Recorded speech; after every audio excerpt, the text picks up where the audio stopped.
The Yathari Galactic Empire had ruled the known universe for 12,000 years. Their ships filled the stars like dust. Their soldiers numbered in the trillions. Their name alone made entire civilizations surrender without a fight. No one had ever challenged them. No one had ever dared. High Lord Vexen sat on his throne, made of black crystal, looking at holographic maps of his empire. 100,000 worlds paid tribute to him. 1,000,000 warships carried his flag. He had never known fear in his long life. He had never needed to. That was about to change. The first report came. From a small border world called Thesan Prime, a young officer named Kolos was on duty that night when his sensors picked up something strange. A ship had appeared from nowhere. It did not come through any known hyperspace lane. It did not match any design in their databases. It simply appeared like a shadow forming in empty space. Kolos studied the readings 3 times before he believed them. The ship was not large. It was maybe the size of a standard patrol vessel, but its power signature was impossible. His instruments showed energy levels that matched their largest battle stations, and its hull was made of something his scanners could not identify. He opened a communication channel. Unknown vessel. This is Imperial Warden Kolos of Thesan Prime. Identify yourself and state your purpose. Silence. He tried again. Unknown vessel, you have entered Yathari space. Respond immediately, or you will be treated as hostile. More silence. The ship just sat there in the darkness between stars, as if it was watching them. Kolos felt something cold move through his body. He had been a soldier for 40 years. He had fought in 3 wars, but something about this ship made him deeply afraid in a way he could not explain. He called for backup. 3 Imperial cruisers arrived within the hour. Each one carried enough weapons to destroy a small moon. They formed a triangle around the strange vessel and powered up their guns. Final warning, Kolos said through the communication channel. Surrender or be destroyed. The ship responded at last, but not with words. It simply vanished. Kolos blinked. His officers shouted in confusion. One moment the ship was there, solid and real on every sensor. The next moment it was gone. Not moving away at high speed, not jumping into hyperspace, just gone, as if someone had erased it from existence. Where did it go? Kolos demanded. Find it. His officers searched every frequency, every scanner range. Nothing. The ship had disappeared completely. For a brief moment, Kolos allowed himself to hope that the threat was over. Perhaps the ship had fled. Perhaps it was some kind of probe that had completed its mission and returned home. Then the reports started coming in. The same ship appeared at the Venner system, 300 light-years away. Then at the Koroth mining stations. Then at the military base on Thesan 4. Then at 17 different locations across the Outer Rim. All at the same time, Salos read each report with growing horror. The ship was everywhere. It moved through Imperial space like a ghost, appearing and disappearing without any pattern his analysts could find. And wherever it went, strange things happened. Communication relays went dark. Trade ships vanished without distress calls. Patrol vessels reported seeing the ship and then stopped responding entirely. No wreckage was ever found. No bodies were ever recovered. Ships and crews simply ceased to exist. The Outer Rim fell into chaos within days. Governors screamed for reinforcements. Merchants refused to travel. Military commanders argued about what to do. And through it all, the strange ship kept appearing, kept watching, kept waiting. On the capital world of Yether, High Lord Vexen finally received a full report. He read it in his throne room, surrounded by his advisors and generals. When he finished, his face showed no emotion. But those who knew him well could see something new in his ancient eyes. Uncertainty. What species built this vessel? He asked. We do not know, High Lord, said Admiral Koreth, his most trusted military commander. The design matches nothing in our records.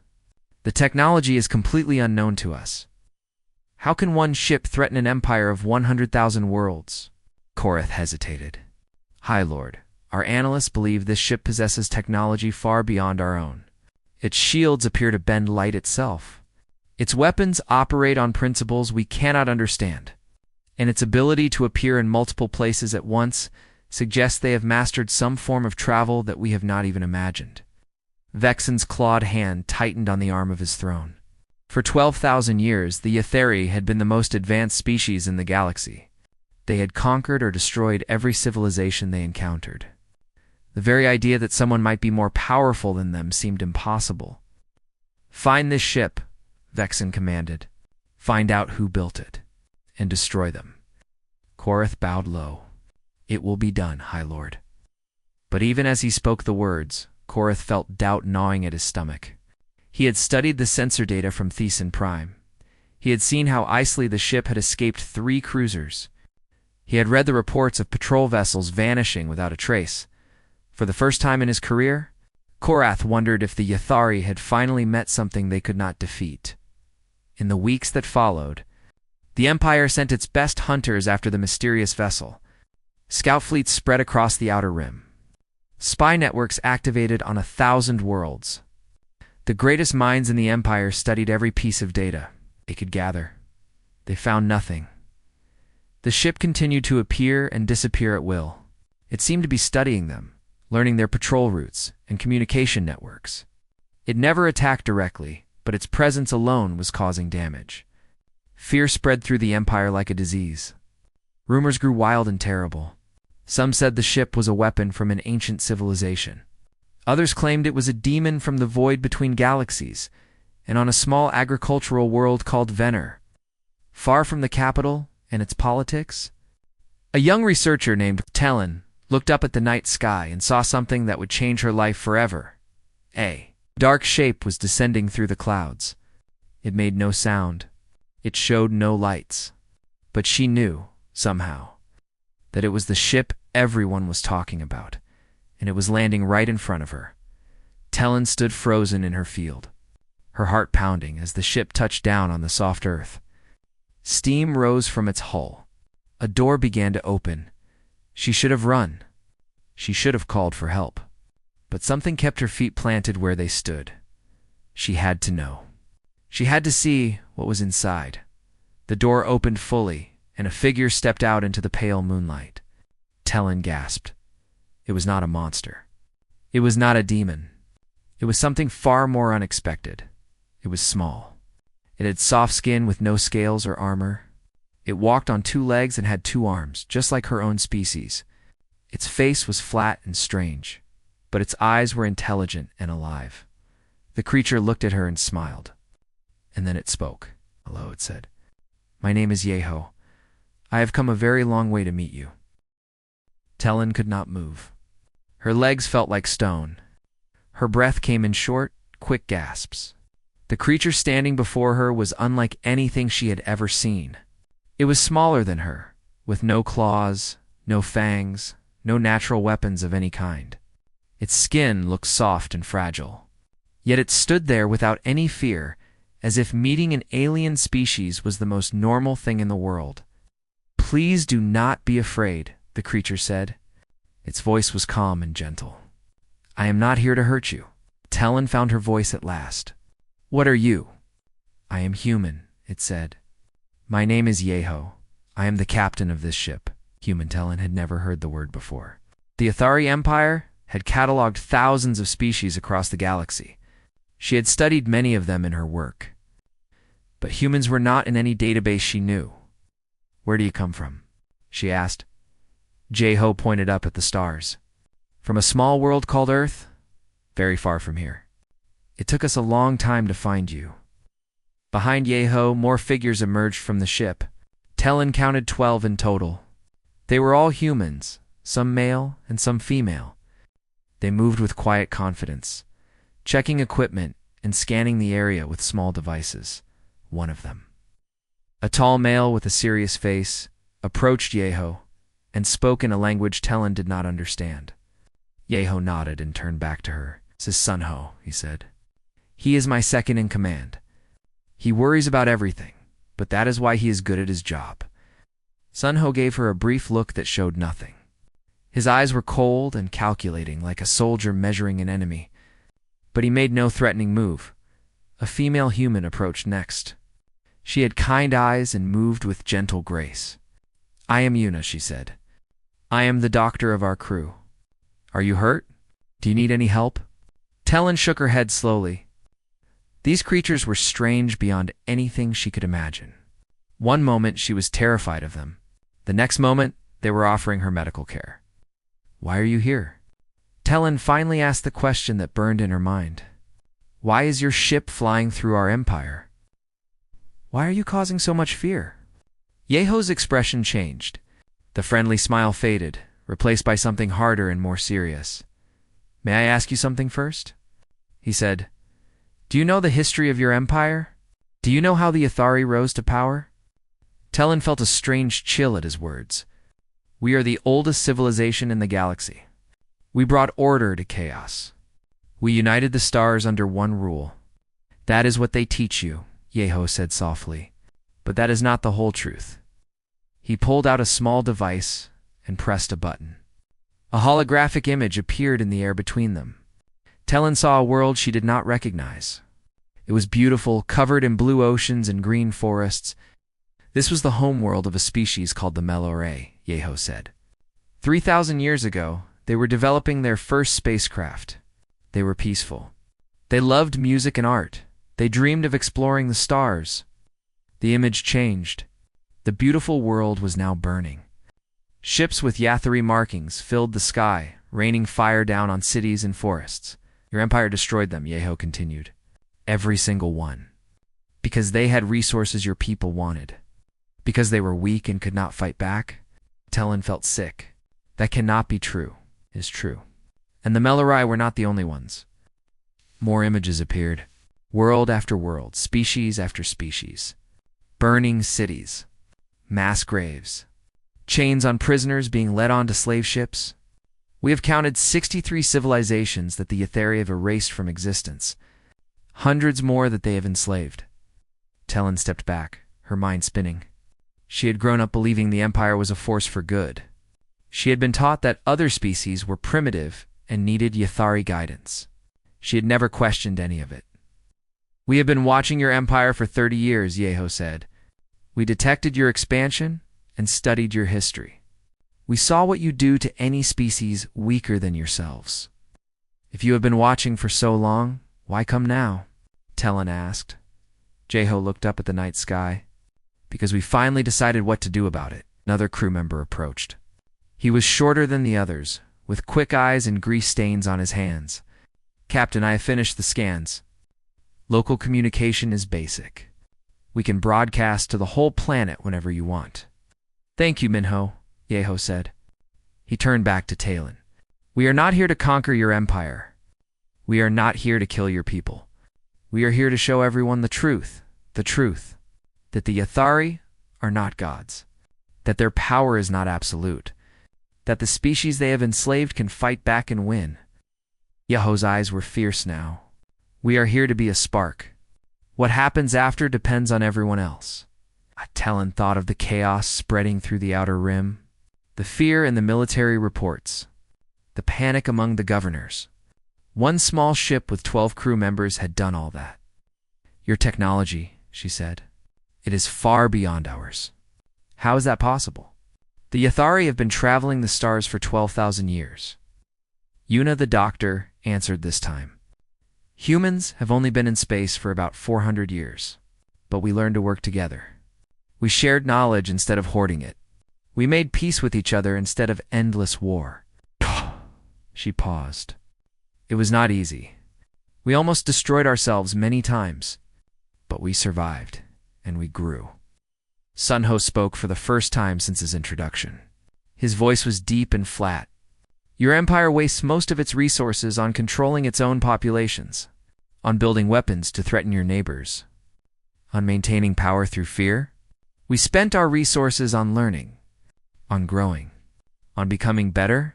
Talon felt something shift inside her. These humans were not monsters. They were not demons. They were simply different. They had taken a different path than the Yathari and ended up somewhere far ahead. "What will you do now?" she asked. Yeho smiled again, but this time it was a sad smile.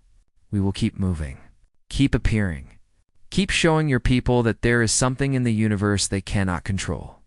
And we will share the truth about your empire's history with everyone who will listen. They will send everything they have to stop you. I know, you could die, noted slowly. Yes, we could. But some things are worth dying for. Freedom is one of them. Truth is another. Talon looked at the 12 humans standing in her field. They had traveled across the galaxy. They had put themselves in danger against an empire of 1,000,000 ships. Not for conquest, not for glory, but because they believed it was right, she made a decision. Let me come with you, she said. Let me help. The humans looked at each other. Silent communication passed between them. Finally, Yeho turned back to her. It will be dangerous, he warned. I know. You will be a traitor to your own people. My people have been lying to me my whole life. I want to know the truth. I want to help others learn it too. Yeho studied her for a long moment. Then he extended his hand. Talon did not know what the gesture meant, but she reached out and took it. His grip was warm and surprisingly strong. Welcome aboard, he said. We have a lot of work to do. As Talon walked up the ramp into the human ship, she looked back at the world she had known all her life. She was leaving everything behind. Her home, her career, her old understanding of the universe. But she was walking towards something new. Something true, and for the first time in her life, she felt truly free.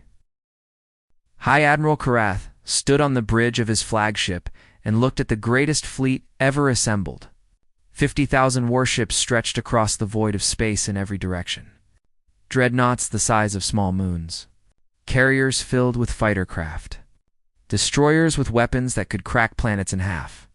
The full might of the Yethri Empire had gathered in one place for one purpose, to destroy the human vessel. All ships report ready, his aide announced. The trap is set. Korath nodded slowly. They had spent weeks tracking the patterns of the mysterious ship. They had found a point in space where it appeared more often than others. Now they waited there, hidden behind sensor-blocking fields, ready to spring. When it appears, every ship fires at once, Korath ordered. Do not give it time to escape. Do not give it time to think. We end this today. His officers acknowledged the command. Around them, 50,000 crews prepared for battle. Gunners checked their targeting systems. Engineers pushed power to maximum. Soldiers prayed to whatever gods they believed in. Then the sensors screamed. Contact! An officer shouted. The human vessel has appeared. Grid 7, Section 12. Korath turned to look at the main display. There it was. The ship that had haunted the Empire for months. It was so small compared to his fleet. So fragile looking. He almost laughed. All ships, fire. The void lit up with destruction. 50,000 warships unleashed everything they had at one target. Energy beams of pure white. Missiles that moved faster than thought. Weapons that tore holes in the fabric of space itself. The amount of firepower was beyond imagination. It could have destroyed 100 planets. It hit nothing. The human ship was not there anymore. It had moved at the last possible moment, sliding between the beams of energy like water flowing around stones. It now sat at the edge of the fleet, completely untouched. Possible, Korath whispered. The human ship began to move. Not running away. Moving toward the fleet. Track it. Korath screamed. All ships, track and fire. But tracking the human ship was like trying to catch smoke with your hands. It moved in ways that defied physics. It appeared in one place and then appeared in another without crossing the space between. Weapons that should have vaporized it passed through empty air. Missiles that locked onto it lost their targets and flew wild, and then it started firing back. Korath watched in horror as one of his dreadnoughts simply disappeared. There was no explosion, no debris. One moment the ship existed. The next moment it was gone, as if someone had erased it from reality. The 8,000 crew members aboard ceased to exist in the blink of an eye. More ships vanished. A carrier. 3 destroyers. A missile platform. Each one gone without a trace. the fleet fell into chaos. Captains screamed orders that no one followed. Ships tried to flee and crashed into each other. The careful formation broke apart into a panicked mess. Through it all, the human ship kept moving, kept firing, kept erasing ships from existence with casual ease. Korath gripped his command chair so hard that his claws left marks. "How?" he demanded. "How can one ship do this?" No one could answer him. The battle lasted 14 minutes. When it was over, 37,000 ships were gone. The rest had fled into hyperspace, running from the nightmare as fast as their engines could carry them. Korath's flagship was one of the few that remained. Dead in space, with most of its systems burned out, he sat alone on his dark bridge, surrounded by the bodies of his fallen crew. His empire's greatest fleet had been destroyed by a single vessel with a crew of 12. Everything he believed about Yathari, superiority, had been shattered. Then the communications array crackled to life. A human face appeared on the screen. It was a female, young-looking with sharp eyes. Korath recognized her from the intelligence reports. "Hannah, the communications officer of the human crew, attention all citizens of the Yathari Empire," she said. Her voice was calm and clear. "We are transmitting this message to every world, every station, every ship in your territory. What you are about to see is the truth. The truth your leaders have hidden from you for thousands of years." The image changed. Korath saw files scrolling across the screen. Secret documents. Hidden records. Classified reports from the deepest archives of the Empire. He saw the order to exterminate the Malor.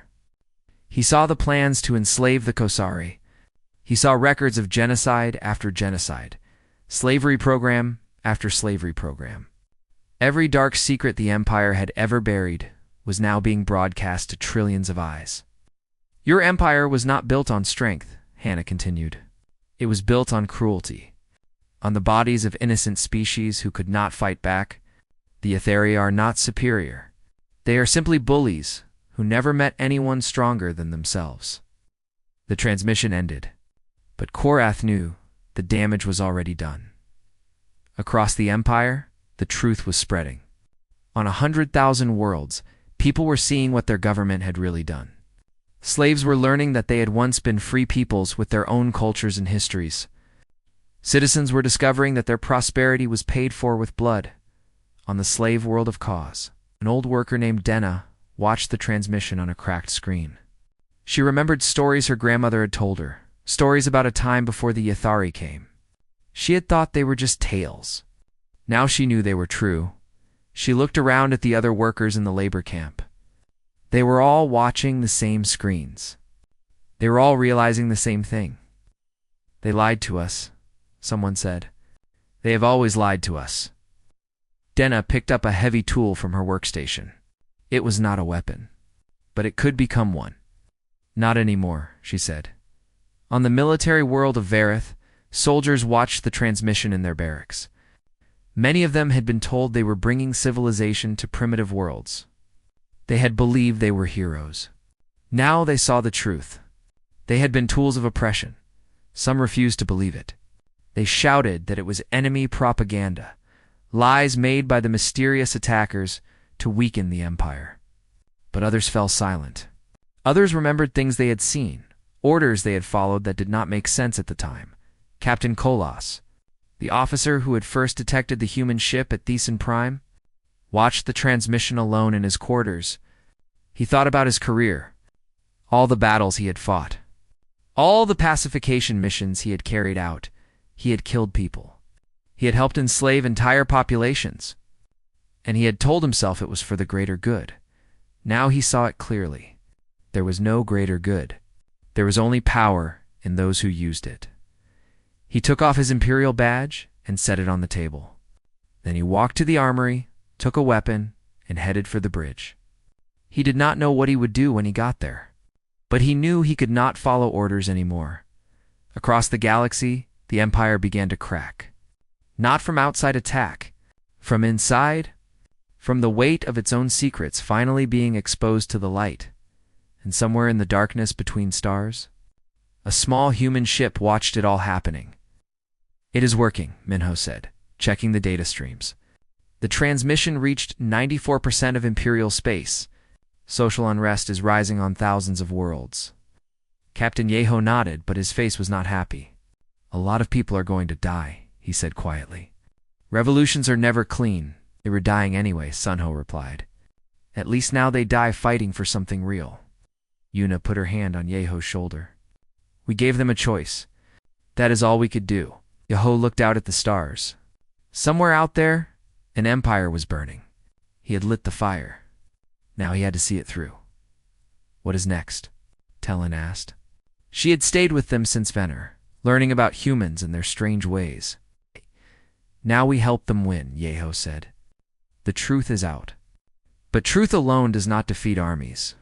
We have more work to do. The ship hummed as it prepared to jump to its next destination. 12 humans and 1 Yathari against an empire. It was not enough. It would never be enough, but it was a start. The empire was burning. On 100,000 worlds, the oppressed were rising up. Slaves broke their chains. Workers seized factories. Soldiers turned against their commanders. The truth broadcast by the humans had set fire to a galaxy that had been waiting to burn. High Lord Vexen sat on his throne and watched reports of chaos flooding in from every corner of his domain. The Kosari had taken back their homeworld.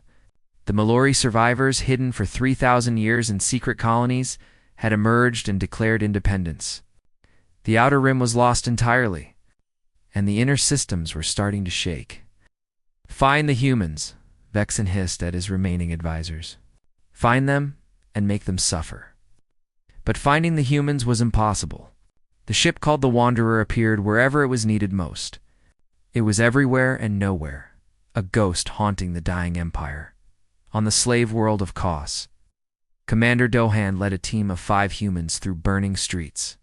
The workers had started their revolution 3 days ago, but Imperial forces had brought in heavy weapons.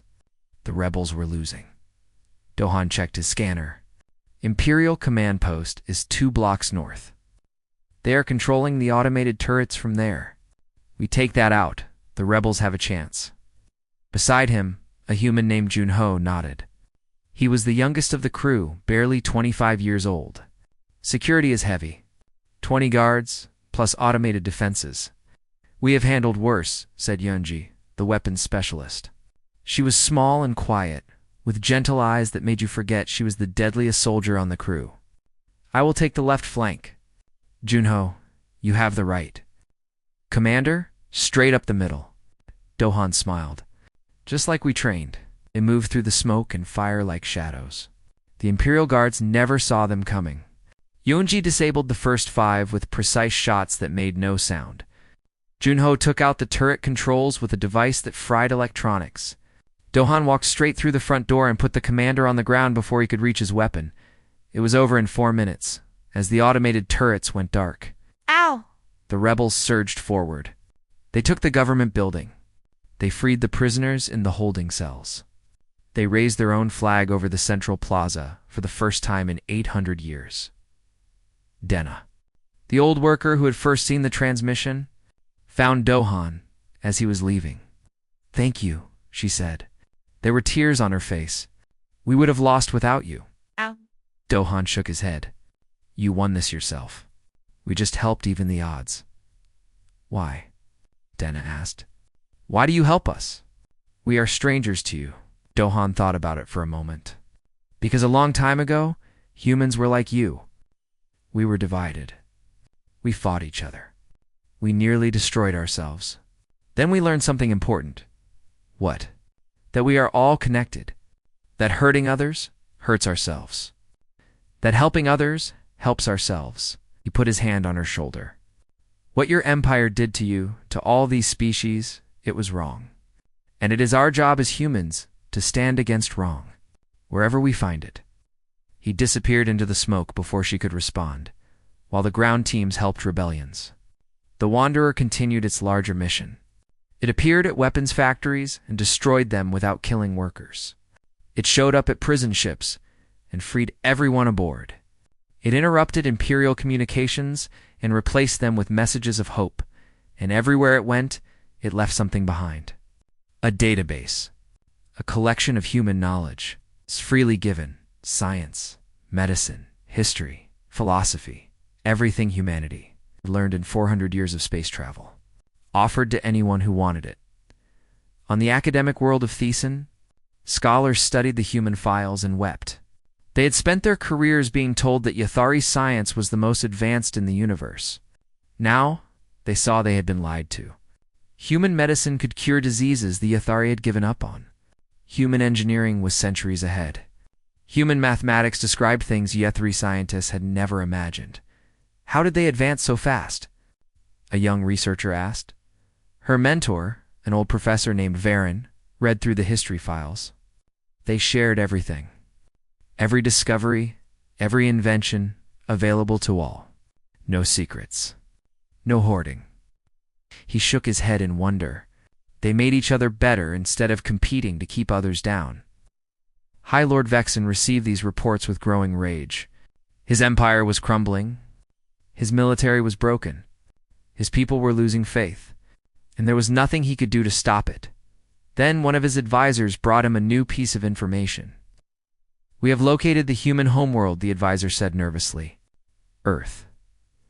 It is far, at the very edge of known space, but it is within reach of our fastest ships. Vexen's eyes glowed with hatred. If we cannot defeat their ship, we will destroy their world. Kill every human at the source. Make them pay for what they have done to us. My lord, the ship cannot be everywhere. By the time they learn of our attack, it will be too late. Vexen stood from his throne. Assemble every planet killer we have. Every weapon of mass destruction. We will burn Earth to ash. The order went out. From hidden bases and secret arsenals. 1,000 planet killer missiles were launched toward the coordinates of the human homeworld. Each one carried enough destructive power to shatter a world. Together, they could sterilize an entire star system. Vexen watched them launch with cold satisfaction. The humans had taken everything from him. Now he would take everything from them. On the Wanderer, Yeho received the alert 3 hours later. They found Earth, Minho reported. His voice was tight with worry. 1,000 planet killers, moving at maximum speed. They will arrive in 6 days.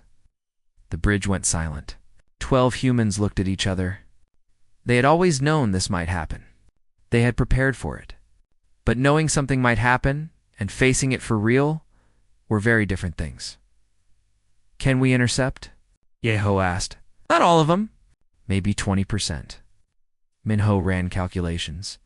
Even if we destroy 800, the remaining 200 would be enough to end all life on Earth. Yuna closed her eyes. Our families are there. Everyone we love. Sunho's face was stone, but his hands were shaking slightly. We always knew this mission might cost us everything. Yeho looked at his crew. These 12 people had followed him across the galaxy.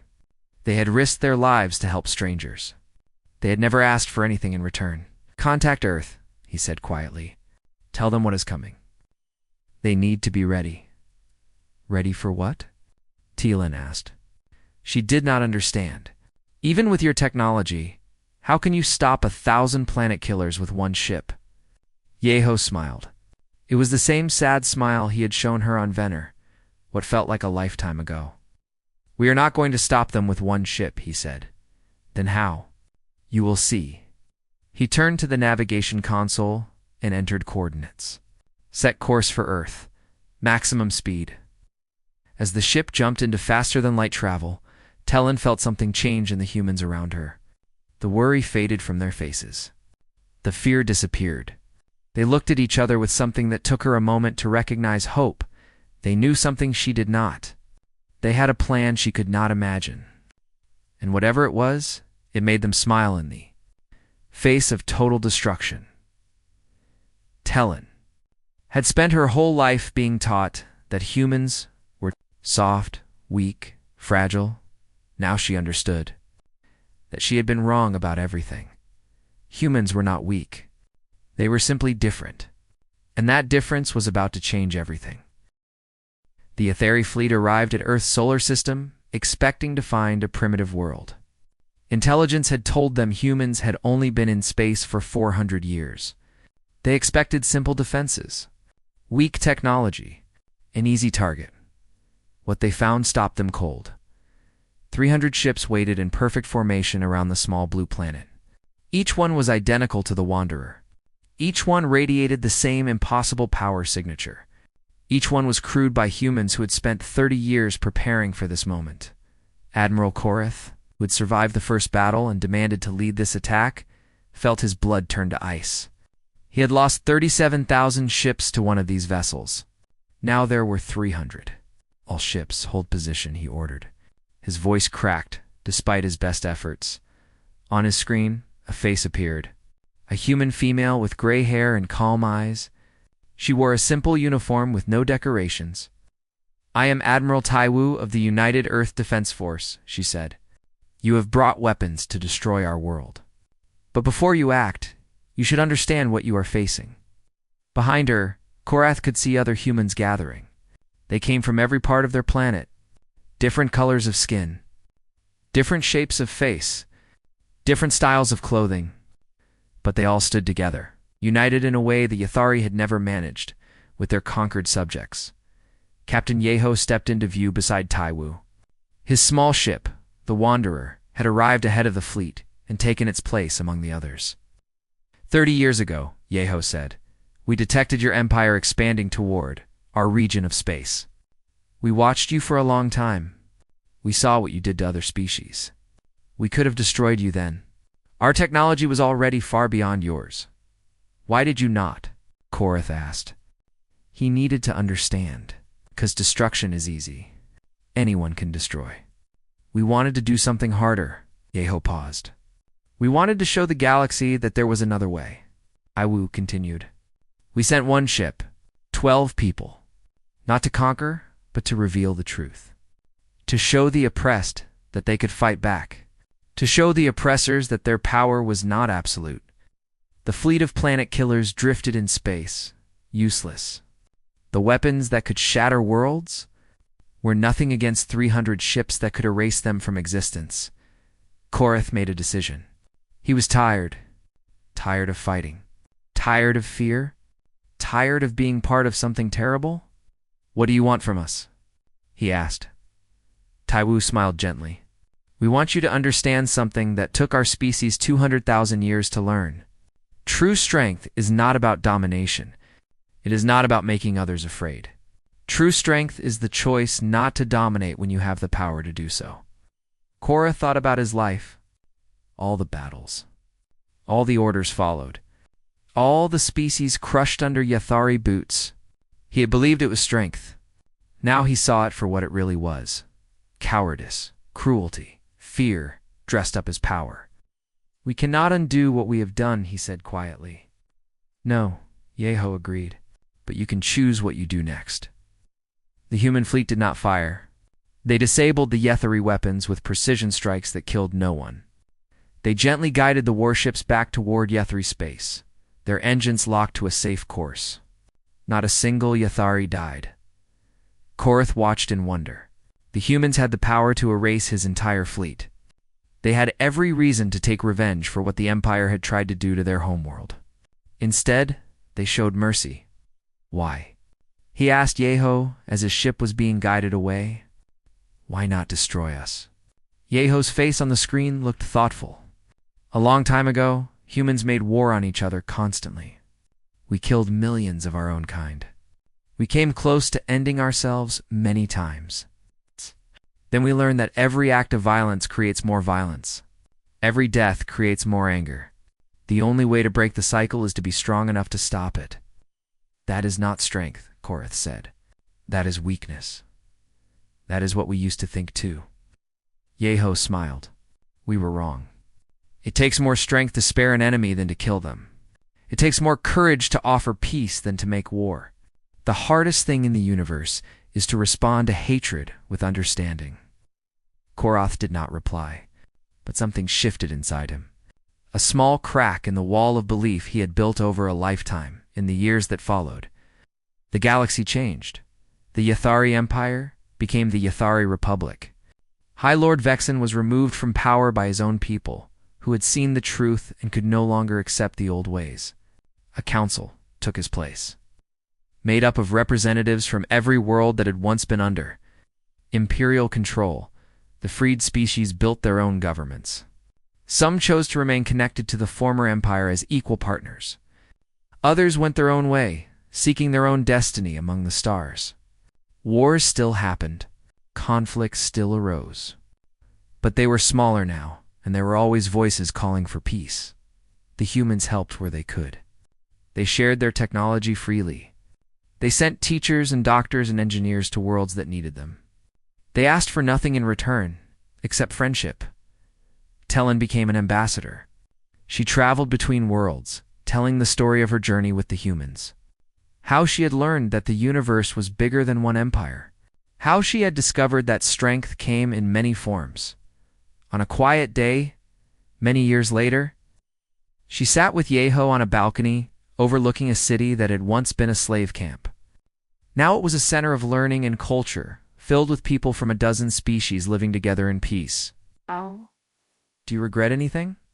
She asked him. Yeho thought about it. Many things. We caused a lot of pain. A lot of people died because of what we started. But the alternative was worse. Yes, the alternative was letting the empire continue forever. Letting species be erased. Letting slavery continue. They sighed.